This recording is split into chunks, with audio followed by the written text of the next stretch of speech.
Oui ou non, le déchet dans notre société a-t-il une fonction réelle ou n'est-il que le résidu symbolique de notre civilisation?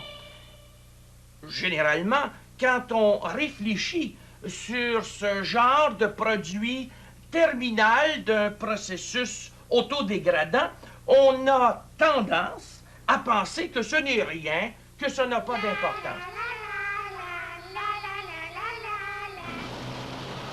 On pourrait presque dire, pour prendre ici d'anciennes catégories morales, qu'il y a quelque chose de diabolique dans le déchet, un refus de la participation incarné dans un résidu non utilisable et qui, en plus, s'impose à nous avec une sorte de, comment pourrais-je dire, d'exhibitionnisme objectif qui fait que le déchet on pourrait dire, est devenu le problème majeur de notre civilisation. On dira, par exemple, métaphoriquement, à quelqu'un que l'on déteste, qu'il est un déchet. C'est-à-dire qu'on le considère comme n'ayant plus une fonction intégrée. En réalité, ce qui se produit lorsque nous examinons la structure même des déchets, c'est que nous sommes obligés de nous interroger sur la signification même de l'homme.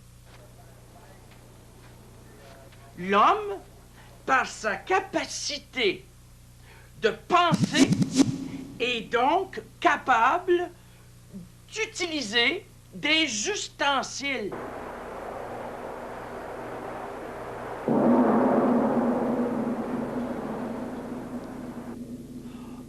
Donc, il est un individu qui produit de l'argent.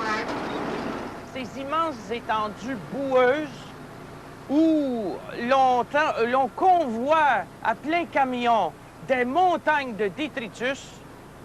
On peut même penser, en observant le travail des ouvriers qui épandent du parfum pour mieux calmer les appréhensions des citoyens qui reniflent le tout. Le déchet est en réalité quelque chose d'extrêmement brutal. Pour la société qui veut intégrer dans une vision cohérente toutes les informations reçues, le déchet représente de l'information brute. Aussi, je conseille à tous les philosophes qui veulent réfléchir sur la signification actuelle du monde de se pencher sur un dépotoir.